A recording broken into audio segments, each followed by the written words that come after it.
everybody, and welcome to Awesome Comics, your one-stop shop for everything comic book entertainment. I am your host, Walter Benasiak, and today we're taking a look at one of the Batman animated series movies, not Batman Mask of the Phantasm. We're talking about Batman and Mr. Freeze Subzero. And to talk about it today, we have two special guests. We'll go with the one you're more familiar with that's on the show. It's Ayana Wade. What's up, Ayana? How's it going? Going pretty good. They got the icicles, the Yeah, I was going for like a bat, snow, like I was going for a theme, guys. I tried. Good combo. Thank you. And to my left, he's always behind the camera, but today he's in front of the camera, Mr. Jim J-Roz. What's up? Hey, yeah, pretty good. That's what your face looks like. See? So When I come away from the camera. People love it. How's it feel to be in front of the camera today? It's a little odd. I do feel a little out of place, you know. We'll fit you right in. It's fine. You're not building anything. I do feel like I should right, hand you exactly. something Under to the make. table, Right. I should just be fiddling or something. Don't. Yeah, no, okay. It comes across weird on camera. That's weird. What are you doing under that table? Don't ask. Okay, so Subzero, this was the second animated feature that came out from the team behind Batman the Animated Series. It sort of is a wrap-up for Mr. Freeze's story arc, but he does show up again later in a couple other things from this continuity, but for all intents and purposes, this was supposed to be his big send-off. So let's talk about overall, what did you think? We'll go overall, then positive, negatives. What did you think, Jim, overall, this one? Overall, I actually thought it was pretty good. I had never seen it. I remember when it came out, and I think I probably dismissed it because it was after the whole Batman and Robin? Yeah. But I was always a big fan of the animated series, or at least the first like 2-3 seasons. And yeah, I thought it was really good. I thought that it was really well directed. I thought the action sequences and stuff like that were really well laid out.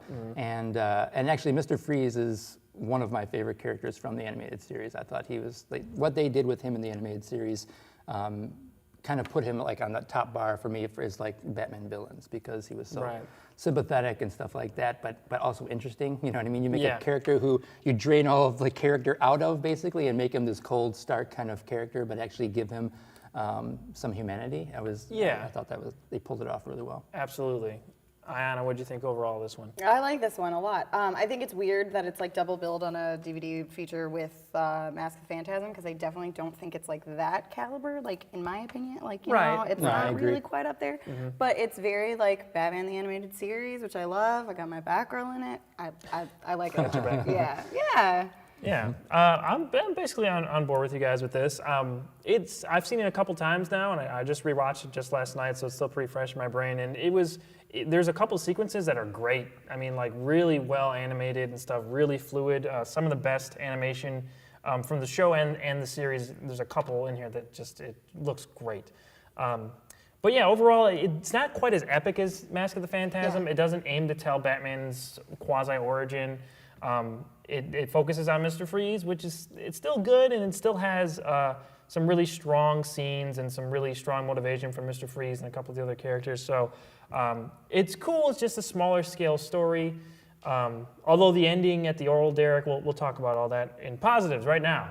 So positives, what are some of the things you really liked about it, Jim? Again, I thought it was really well directed. I thought there was some really interesting camera angles and stuff like that they decided to go with, and the action sequences were super well laid out. Yeah. The animation for me was pretty solid. I felt like there were times when it kind of dipped. It was like, there were moments where the animation was like beautiful, and there were other moments where it was kind of took a back seat. But for the most part, I would say that the directing and the storytelling element of it was great. Yeah, I would say like the parts that like are animated well are animated so well, and there's like a couple, like not many, where it just didn't quite get it, but I felt kind of almost the same with the story to me, where some of it, like when it was engaging, I was like really into it, and then when there was kind of filler, like just having to get through some of like the backstory, I was almost like bored by it, and like for like a couple minutes, and then it was like right back into the story for me. So I felt like that overall, a lot of it was like really good, and then I was like, oh, okay, we're back into it. It was kind of like a it almost felt like it needed to be like it either needed to be like another half hour to kind of flesh out some elements, or shorten it up a little bit. I was like, it was in a weird in between. It was only like an hour and 6 minutes or something. To where elements like they kind of like put some stuff in to kind of pad it out a little bit, that they didn't fully develop on, I felt like. And then there were other like elements that was like, well, you could have probably, cut some of that out or elongated it. I just felt like the time was a little odd. The Mr. Freeze stuff was all really solid to me, though. I liked all of his stuff. I liked the opening, too, with the polar bears. I'm a fan of the bears. Yeah, I like the opening polar bears, sequence too. was really cool. Yeah. With the fishing. And Yeah. Definitely. The polar bears were a pretty cool addition. Like, it just seems like those are like his henchmen. It's like, like the polar bears. They're just like chill in a room too. Yeah. Like they're just in a room, and then Batgirl like, Yeah. okay, The let's door go get her. What are they doing? They were like I want to fighting or know. something. Yeah. Yeah. Would they just like go like Fight Club it out? Exactly. The polar bear fight. Polar Bear Fight Club. Don't talk about Polar Bear Fight Club. Oh, I forgot. You can't mention that. The opening title with the bat symbol and everything, they used the Tim Burton music, which was different, but I liked it. I was like, and it was sort of like the first Burton movie where it's sort of in the trenches of the bat logo, and that comes out and you see it's the bat logo, and it kind of did like a shorter version of that with this, and then it got frozen over and it says Subzero. I thought that was pretty cool for an opening title sequence. So this was also delayed. Let's talk about this really quick. It was delayed like almost a year because of Batman and Robin, because of Arnold Schwarzenegger's Arnold Schwarzenegger's portrayal as Mr. Freeze, and that whole critical reception to that kind of put a damper on this movie. That is one thing this was missing, was the ice puns. I needed my ice puns. I needed it.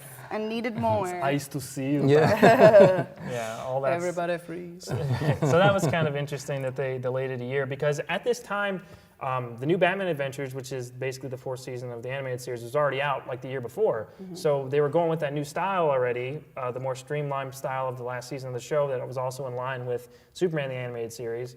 And this came out and it had the first three seasons look to it. So that was kind of a weird, almost like a callback, but it's a callback to like 2 years prior. Yeah. So it was interesting that they went back. I always enjoyed this animation style better than the more streamlined style of the animated adventures.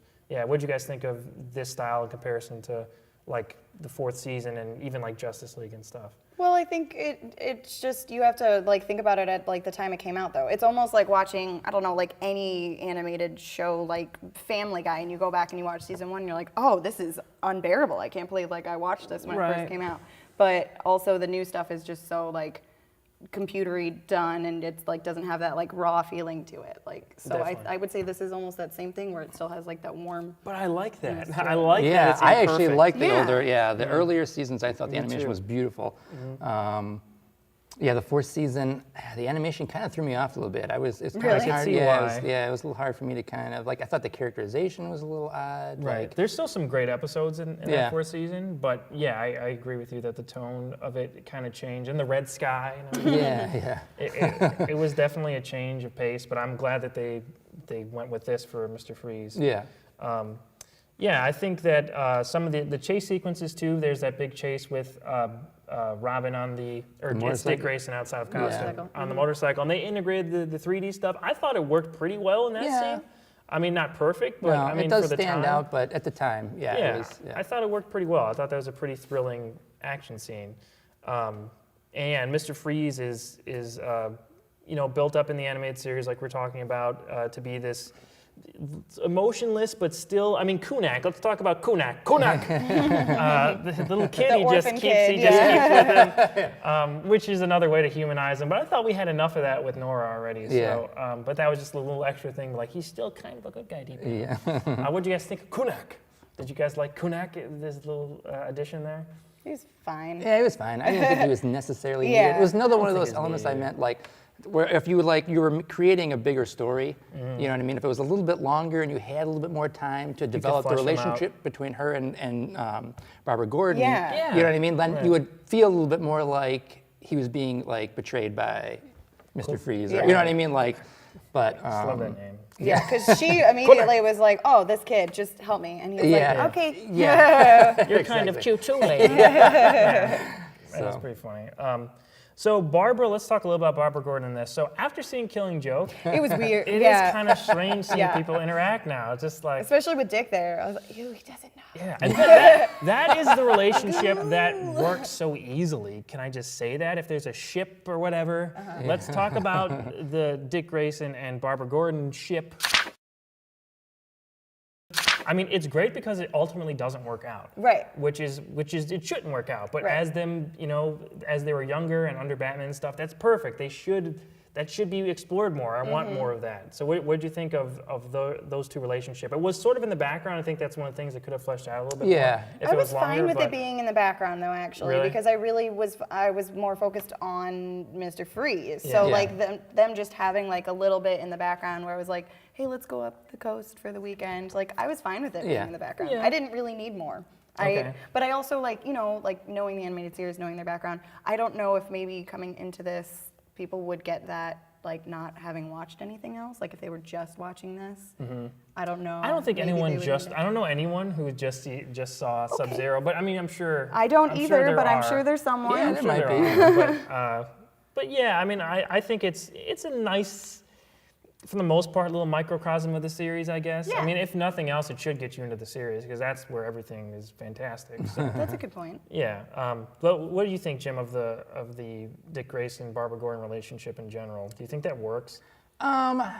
I think it works in the sense that it works because of it ultimately doesn't work. Yeah. You know what I mean? Like you said, that's sort of like you can understand there being the attraction in that element of the relationship, but the fact that it doesn't work out, that makes sense. Yeah. You know what I mean?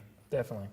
And in more than just like a one night stand. Right. No, exactly. It's like we're giving Let's point that out. I'm not really saying quick. like anyone has We're not done saying anything that Sex on a because that would rooftop. be weird, right? Little strange, for sure. Whatever.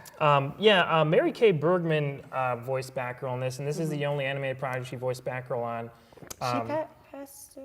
She committed suicide in 1999, unfortunately. Yeah, this came out in what, 98? 98. It was like right after this. Yeah. That's when that news came out, unfortunately. But she did a lot of voices on early South Park episodes. I was looking her up a little bit on her She's different done name. a lot. Yeah, She's in like everything. She was like a voice acting teacher and stuff. Yeah. So I thought she was really strong though as Batgirl. Oh, yeah. I love when Dr. Gregory or whatever is shooting at her with the oil behind her. And, Oh, yeah. It's like, stop. She calls him an idiot. I was like, oh, it's perfect. Yeah.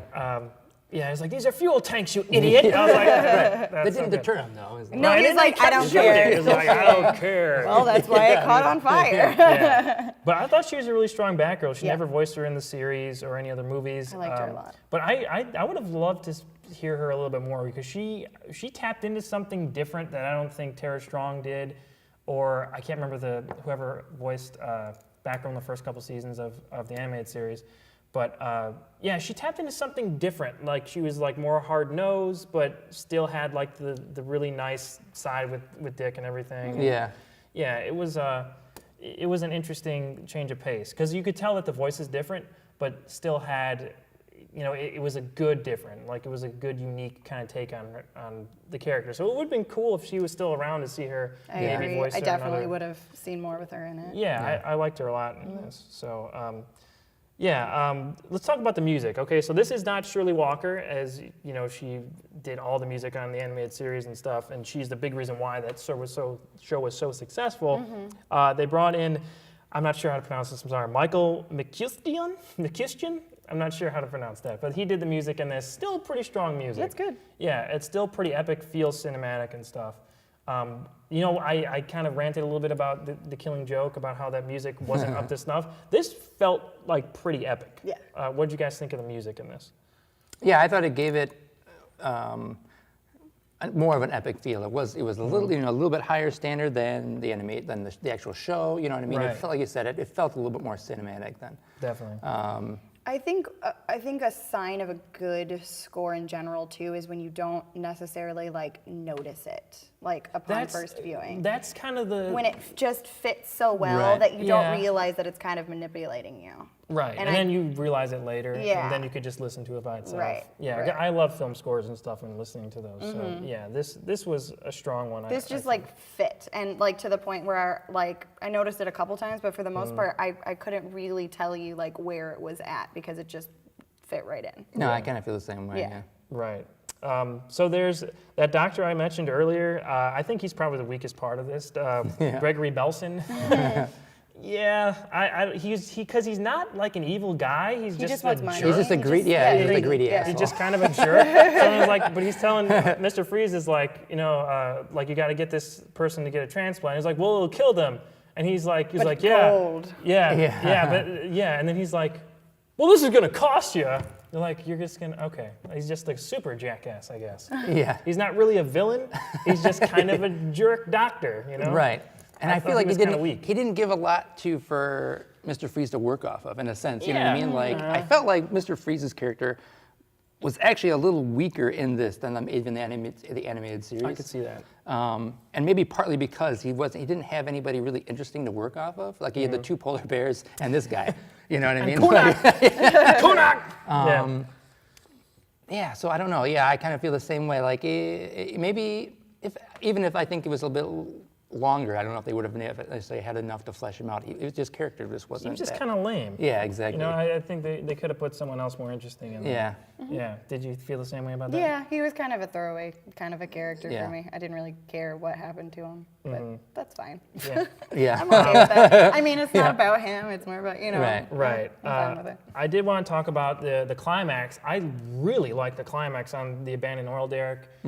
Just that whole setting is really cool. Yeah. And then how the fire comes up and incorporates, and the animation looks great. There's the very ending where Batman's swinging away on the rope on the Batwing, and he's like spinning around. I was like, oh, that looks so good. It's just so fluid. Looks fantastic. What did you guys think of that whole climax and everything? I think that if you put it on another movie, maybe a little bit more of an interesting movie, that would have been a satisfying climax even for that. They're going to go back and save Mr. Freeze That was after great. he was such a dick. That was great. And they're like, well, yeah, but we're the good guys, so come but on. then Batman has to Batman go. just lifting it up like a boss. Yeah, I love all that stuff. So were you on board with that stuff? Yeah, no, I thought, like I said, the action sequences in the film I thought were great. They were beautifully laid out. Right. It was very reminiscent to me to sort of like the climax of Aliens, you know what I mean? Like a lot of kind of callbacks to me for that. You know, like they get to the end and like, oh shit, where's the Batwing, man? Yeah. You know what I mean? It kind of rises up and stuff. It is pretty cool. But yeah, no, I thought it was cool. Like that and the motorcycle chase sequence I thought were two like really beautiful action agree. sequences. Yeah, I agree 100%. I wanted to suggest for anyone who's checking this out to go and watch Heart of Ice, which is like Mr. Freeze's introduction in the animated series. It's one of the best episodes of that entire series, and almost every episode is great. Yeah. So that one sticks out. But yeah, it redoes the origin of Mr. Freeze. It's from the animated series. The whole Nora, his wife being frozen, and giving him that humanity and stuff. That's all from Batman the animated series originally. So that's all great stuff. Also, there's an episode called Deep Freeze. That's also a great episode of the animated series. Which this really feels like a continuation of. It Like, does. this Yeah, it really, does. it blends in like perfectly with that. Oh, yeah. Absolutely.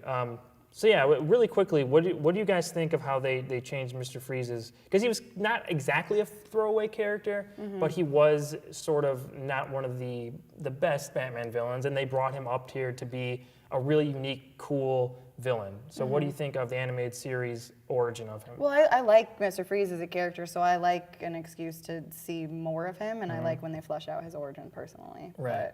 But, I got you.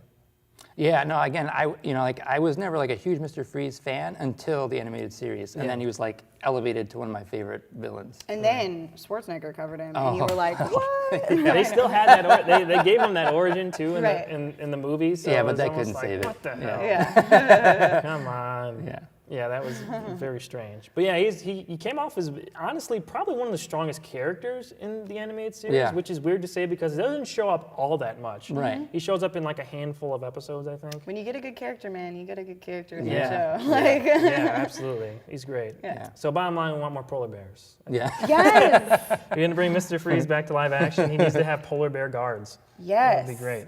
But would you do like practical effects, or would you like CGI them? Because You- CGI bears, I think they would, of course, they'd CGI bears, but Yeah. then it just Right. looked like the Coke commercials. Right, yeah, that's Yeah. true. They could yeah. smile and Right. drink bottles. You could and have stuff. Benedict Cumberbatch play one of them, so he has to wear that weird green screen suit again, and just have like someone head on him. Yeah, that'd be hilarious.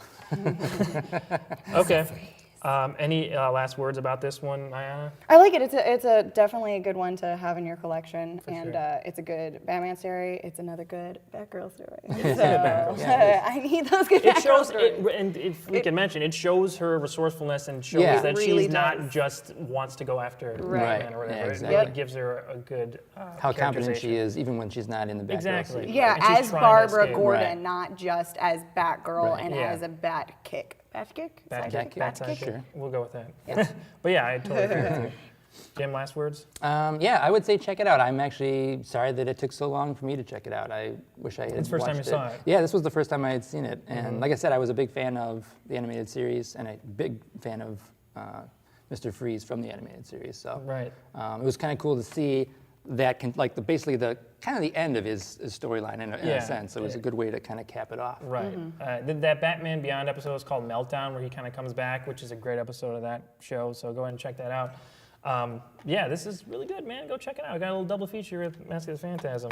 A lot of fun. Pick of the week this week, I wanted to suggest the Batman Adventures. I have a trade here from a while back. It's kind of a random collection of stories, sort of a best of this line from a while back. There's a good forward by Paul Dini that I think you'll enjoy. So if you like the show, you'll like this as well. I mean, it fleshes out certain things here and there, and it's just a lot of fun to see those character models on a comic book. It's just fun and different, and I like it a lot. So go ahead and check out that whole line. Specifically, this one is just a sort of a just random collection. There's not really a title or anything on it. So the Batman Adventures, anytime you can pick that up, go ahead and check it out. It's a lot of fun and a good companion for the animated series. Okay, so social medias. Jim, I know you've been doing awesome build on the YouTube channel here. Yeah. And you also have a fan page. Yeah, you can find me on James Jim J. Raz on Facebook. And yeah, I do stuff for Nostalgia Critic. So I have a show on I call it Awesome Builds on Channel Awesome. So yeah, check it out. Yep, it's a lot of fun, that show. And Ayana, of course. Right here is where you can find me. I'm right here every Boom. week. You know it. Exactly. That's where I'll be. And Twitter and Facebook. The usual spots that you already talked to me. You can find me on Twitter at awesome_Walter. We'll be talking, of course, all the time. We all talk about the animated shows and the live action movies, whatever's coming out, superhero related, comic book related. Talk to us about it. We'll be willing to do that. Okay, so until next week, I'm pretty sure Porter will be back. I know some of you guys have been missing him the last couple of weeks. Go ahead and like the Facebook page, facebook.com/awesomecomicshow. Always exclusive videos on Thursday, so go check that out. And until next week, I'm Walter Bernasiak. For these folks, they're fantastic, and we'll see you on the next page.